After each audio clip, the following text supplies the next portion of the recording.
ನಿರ್ದೇಶಕರು ಮಹಿಳಾ ಮತ್ತು ಮಕ್ಕಳ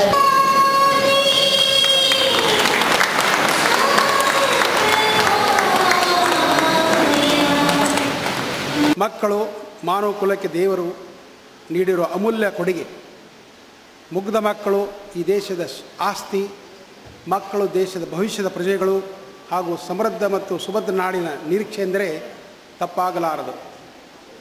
ಮಕ್ಕಳ ಪಾಲನೆ, ಶೋಷಣೆ, ಆರೋಗ್ಯ ಮತ್ತು ಶಿಕ್ಷಣದ ಮೇಲೆ ಹೂಡಲ್ಪಟ್ಟ ಬಂಡವಾಳವು ಒಂದು ದೇಶದ ಸರ್ವಾಂಗೀಣ ಅಭಿವೃದ್ಧಿಗೆ ತೊಳೆದಿಯಾಗಿರುತ್ತದೆ. ಮಕ್ಕಳ ಅಗತ್ಯವನ್ನು ನಿರ್ಲಕ್ಷಿಸಿದರೆ ಅದು ಮಕ್ಕಳು ಮತ್ತು ಸಮಾಜವನ್ನು ಕಡೆದಾಗಿಸುವುದರ ಜೊತೆಗೆ ಮಕ್ಕಳ ನ್ಯಾಯಯುತ ಮೂಲಭೂತ ಹಕ್ಕದ ಜೀವಿಸುವ ಹಕ್ಕನ್ನು ಕಸಿದುಕೊಂಡಾಗುತ್ತದೆ.